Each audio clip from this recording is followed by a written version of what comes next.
ഞങ്ങൾ നേരത്തെ മുൻകൂട്ടി പറഞ്ഞിട്ടുണ്ട്. എന്തുകൊണ്ടാണ് ഇന്ത്യൻ നാഷണൽ കോൺഗ്രസും ഇന്ത്യ മുന്നണിയും വഖഫ് ബില്ലിനെ എതിർത്തത്? അത് ഒരു മതത്തിൻ്റെ ആചാരത്തിലേക്കും അവരുടെ സംസ്കാരത്തിലേക്കും അവരുടെ സാമൂഹ്യമായ സംവിധാനത്തിലേക്കും നുഴഞ്ഞു കയറാൻ വേണ്ടിയിട്ടുള്ള സംഘപരിവാറിൻ്റെ ഒരു ശ്രമത്തിൻ്റെ ഭാഗമായിട്ടാണ്. ഞങ്ങൾ അതിനെ ശക്തിയായി എതിർത്തു. ആ ഭേദഗതികൾ എന്ന് പറയുന്നത് ഗവൺമെൻറ്റിൻ്റെ കൺട്രോൾ മുഴുവൻ വഖഫിൽ ഏർപ്പെടുത്താൻ വേണ്ടിയിട്ടുള്ള നീക്കത്തിൻ്റെ ഭാഗമായിട്ട് ചെയ്ത, അതിന് പല ശക്തികളും മുനമ്പം വിഷയവുമായിട്ട് കൂട്ടിക്കെട്ടാൻ ശ്രമിച്ചു. ഞങ്ങൾ പറഞ്ഞു, മുനമ്പം വിഷയവും ഇതും തമ്മിൽ യാതൊരു ബന്ധവുമില്ല. മുനമ്പത്തെ വിഷയം സംസ്ഥാന സർക്കാരിനും സംസ്ഥാനത്തെ വഖഫ് ബോർഡിനും 10 മിനിറ്റ് കൊണ്ട് തീർക്കാവുന്ന വിഷയം മാത്രമേ ഉള്ളൂ. കേരളത്തിലെ മുഴുവൻ മുസ്ലിം സംഘടനകളും മുഴുവൻ ക്രൈസ്തവ സംഘടനകളും അവരെ അവിടെ നിന്ന് ഇറക്കി വിടരുത്, മുനമ്പത്ത് നിന്ന് ഇറക്കി വിടരുത്, അവർക്ക് അവിടെ ഒരു പെർമനൻറ്റ് ടൈറ്റിൽ കൊടുക്കണം എന്ന് ആവശ്യപ്പെട്ടിട്ടുണ്ട്. അത് സംബന്ധിച്ച ഒരു തർക്കവും കേരളത്തിൽ ഒരു രാഷ്ട്രീയ പാർട്ടികളുടെ ഇടയിലുമില്ല, ഒരു മതസംഘടനകളുടെ പേരിലുമില്ല. അതിൻ്റെ മറവിൽ വഖഫ് ബില്ല് പാസ്സാക്കാൻ വേണ്ടിയിട്ടുള്ള ശ്രമം നടത്തി. ഞങ്ങൾ ചോദിക്കുന്നു, ഈ വഖഫ് ബില്ല് പാസ്സാക്കിയത് കൊണ്ട് മുനമ്പത്തെ വിഷയം തീരുമോ? തീരാൻ അതിന് മുൻകാല പ്രാബല്യമില്ലല്ലോ, തീരില്ല. എന്നിട്ടും BJP അത് രാഷ്ട്രീയമായി മുതലെടുപ്പ് നടത്തി ക്രൈസ്തവരെ പ്രീണിപ്പിക്കാൻ വേണ്ടി ശ്രമിക്കുകയാണ്. ക്രൈസ്തവരെ പ്രീണിപ്പിക്കാൻ വേണ്ടിയിട്ട് എന്നിട്ട് 2 മതങ്ങൾ തമ്മിൽ സംഘർഷം ഉണ്ടാക്കി ആ 2 മതങ്ങളെയും തമ്മിലടിപ്പിച്ച് അതിൽ നിന്ന് രാഷ്ട്രീയ ലാഭമുണ്ടാക്കാൻ വേണ്ടിയിട്ടുള്ള മുതലെടുപ്പ് രാഷ്ട്രീയം നടത്താൻ വേണ്ടിയിട്ടുള്ള ശ്രമം നടത്തുന്നു. ഞങ്ങൾ അന്നേ പറഞ്ഞു, വഖഫ് ബില്ല് പാസ്സായാൽ അതിൻ്റെ പുറകെ ചർച്ച് ബില്ല് വരും. നിങ്ങളെല്ലാം അറിയണം, RSSൻ്റെ മുഖപത്രമായ ഓർഗനൈസറിൻ്റെ വെബ് പോർട്ടലിൽ ഇന്നലെ ഒരു വാർത്ത വന്നിട്ടുണ്ട്, ഒരു ലേഖനമാണ്. കേന്ദ്ര ഗവൺമെൻറ് ശ്രദ്ധിക്കണം, നരേന്ദ്രമോദി സർക്കാർ ശ്രദ്ധിക്കണം എന്ന് ആവശ്യപ്പെട്ടുകൊണ്ടാണ് RSSൻ്റെ മുഖപത്രത്തിൻ്റെ വെബ് പോർട്ടലിൽ ലേഖനം. ആ ലേഖനത്തിൽ പറയുന്നത്, ഇന്ത്യയിൽ, ഈ രാജ്യത്ത് കേന്ദ്ര സർക്കാർ കഴിഞ്ഞാൽ ഏറ്റവും വലിയ ഭൂ ഉടമ, സർക്കാർ ഇതര ഭൂ ഉടമ കാത്തലിക് ചർച്ചാണെന്നാണ് പറഞ്ഞത്. കാത്തലിക് ചർച്ചാണെന്നാണ്. 7 കോടി ഹെക്ടർ സ്ഥലത്തിൻ്റെ ഉടമയാണ് ഇന്ത്യയിലെ കാത്തലിക് ചർച്ച്. എല്ലാവരും കൂടി 7 കോടി ഹെക്ടർ, അതായത് 17.29 ഏക്കർ, കോടി ഏക്കർ.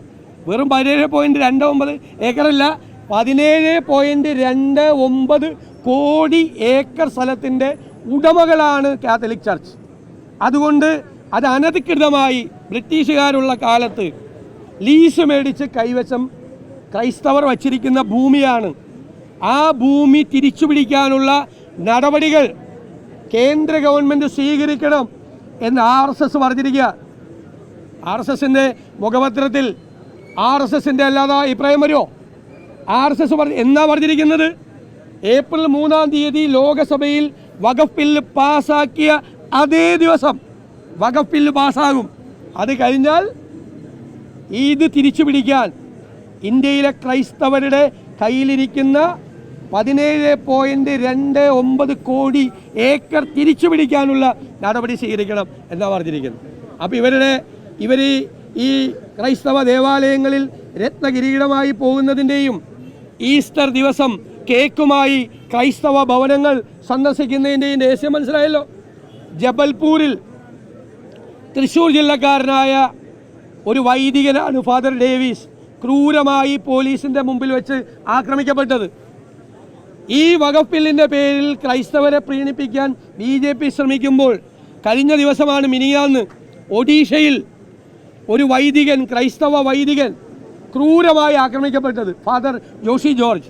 ഞാൻ ഇന്നലെ അദ്ദേഹവുമായിട്ട് സംസാരിച്ചിരുന്നു. പള്ളിയിലേക്ക് 100-300 പോലീസ് കയറി വന്നു. നിങ്ങൾ ആരാന്ന് ചോദിച്ചു. അപ്പോൾ പറഞ്ഞു, ഞാൻ വികാരിയാണെന്ന് പറഞ്ഞു. ഇദ്ദേഹം സഹവികാരിയാണെന്ന് പറഞ്ഞു. അപ്പം അടി തുടങ്ങിയെന്നാണ് അച്ഛൻ എന്നോട് പറഞ്ഞത്. അപ്പം അടി തുടങ്ങി, പോലീസ് ക്രൂരമായി തല്ലി. പോലീസ് സഹവികാരിയെ നിലത്തിട്ട് അദ്ദേഹത്തിൻ്റെ ഷോൾഡർ ബോൺ ഒടിഞ്ഞിരിക്കുകയാണ്. ഷോൾഡർ ബോൺ, ഈ ചുമലിലെ എല്ലൊടിഞ്ഞിരിക്കുകയാണ്. അച്ഛനാണ് വികാരിയും സഹവികാരിയാണ് എന്ന് അറിഞ്ഞപ്പോൾ അപ്പം പോലീസ്, ഒഡീഷയിലെ പോലീസ് അടി തുടങ്ങി. അച്ഛൻ എന്നോട് നേരിട്ട് പറഞ്ഞ കാര്യമാണ് ഞാൻ നിങ്ങളോട് പറയുന്നത്. ക്രൈസ്തവർക്കെതിരായി ഈ രാജ്യത്തുടനീളം വ്യാപകമായ അക്രമങ്ങളാണ് അയച്ചുവിട്ടിരിക്കുന്നത്. എന്നിട്ട് കേരളത്തിൽ വന്ന് ക്രൈസ്തവരെ പ്രീണിപ്പിക്കാൻ വേണ്ടിയിട്ട് നിങ്ങൾക്ക് വേണ്ടിയാണ് നിലകൊള്ളത് എന്ന് പറയുന്ന ഈ ആട്ടിൻ തോലിട്ട ചെന്നായ്ക്കളെ തിരിച്ചറിയാൻ കേരളത്തിലെ ക്രൈസ്തവ സമൂഹത്തിന് കഴിയുക തന്നെ ചെയ്യും എന്നാണ് ഞങ്ങളുടെ വിശ്വാസം. ഇപ്പോൾ ഈ ആശാ സമരം സജീവമായി നിൽക്കുകയാണ്.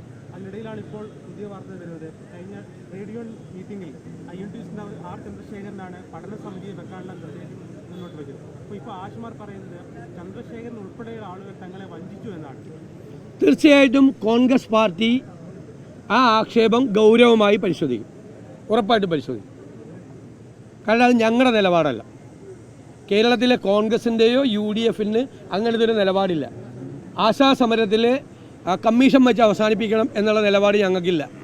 ആശാ സമരത്തിന് അവരുടെ ഓണറേറിയം വർദ്ധിപ്പിക്കണം, അവരുടെ റിട്ടയർമെൻറ്റ് ബെനിഫിറ്റ് കൊടുക്കണം എന്ന് തന്നെയാണ് ഞങ്ങളുടെ അഭിപ്രായം. കേരളത്തിലെ കോൺഗ്രസിൻ്റെ അഭിപ്രായം അതാണ്, കേരളത്തിലെ UDFൻ്റെ അഭിപ്രായം അതാണ്. വ്യത്യസ്തമായിട്ടുള്ളൊരു അഭിപ്രായം കോൺഗ്രസ്സായിട്ടോ UDF ആയിട്ടോ ബന്ധപ്പെട്ട് ആരെങ്കിലും പറഞ്ഞിട്ടുണ്ടെങ്കിൽ അത് പാർട്ടി ഗൗരവമായിട്ട് പരിശോധിക്കും. അല്ല, ഞാൻ അത്രയല്ലേ പറഞ്ഞുള്ളത്, മതിയല്ല.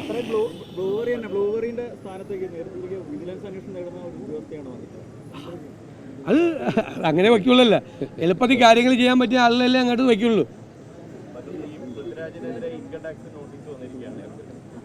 നിങ്ങൾ ഇപ്പോൾ ഈ ഞാൻ പറഞ്ഞല്ലോ CMK രാഘവൻ ഇവിടെ നടത്തുന്ന ഉപവാസം ഒരു അധ്യാപികയെ ഇവിടെ നിന്ന് മാറ്റാൻ വേണ്ടി മാത്രമല്ല, അത് ഒരു പ്രത്യയശാസ്ത്രത്തെ കുഴിച്ചുമൂടി വേറൊരു പ്രത്യയശാസ്ത്രത്തെ രാജ്യത്തിൻ്റെ മീതെ അടിച്ചേൽപ്പിക്കാൻ ശ്രമിക്കുന്ന ശക്തികൾ കാണിക്കുന്ന വൃത്തികേടുകൾക്കെതിരെ കൂടിയാണ്. ഇതിൻ്റെയൊക്കെ തുടർച്ചയാണ്, ഈ ഗാന്ധി നിന്ദയുടെയൊക്കെ തുടർച്ചയാണ്. ഒരു ജനാധിപത്യ രാജ്യത്ത് നടക്കാൻ പറ്റുന്ന കാര്യമാണ്. ഒരു സിനിമ എടുത്തതിൻ്റെ പേരിൽ പ്രൊഡ്യൂസറിനെയും ഡയറക്ടറിനെയും റെയ്ഡ് ചെയ്യുക, അവർക്കെതിരായിട്ട് ഗവൺമെൻറ് ഏജൻസികളെ ഉപയോഗിച്ചുകൊണ്ട് അവരെ ആക്രമിക്കുക. അപ്പോൾ ഇവിടെ എന്താ ഒന്നും പറയാൻ പാടില്ല, പറഞ്ഞാൽ ജയിലിൽ പോവും. അതുകൊണ്ട് സൂക്ഷിക്കണം. സർക്കാരിനെതിരെ പറയരുത്. കേന്ദ്രത്തിനെതിരായി, കേന്ദ്ര സർക്കാരിനെതിരായി വിമർശിച്ചാൽ ദേശവിരുദ്ധനാണെന്നാണ് പറയുന്നത്. മനസ്സിലായത്? ഹിറ്റ്ലറുടെ കാലത്തുണ്ടായിരുന്ന കാര്യമാണ്, സ്റ്റാലിൻ്റെ കാലത്തുണ്ടായിരുന്ന കാര്യമാണ്. അതൊന്നും ഇന്ത്യയിൽ നടപ്പാവില്ല.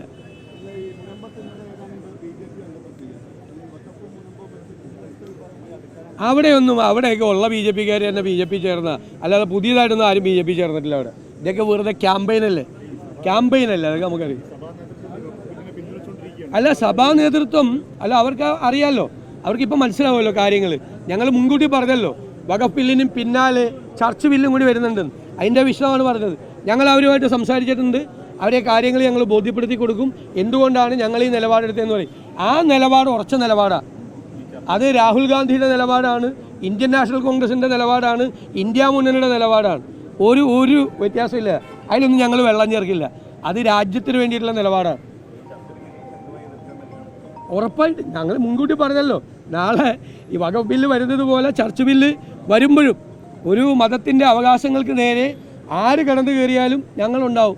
പണ്ട് പറഞ്ഞ പോലെ അവർ മറ്റവരെ അയൽക്കാരെ അന്വേഷിച്ച് വന്നപ്പോൾ ഞാൻ മിണ്ടിയില്ല. കാരണം ആ വീട്ടിലാണ് പോലീസ് കയറിയത്.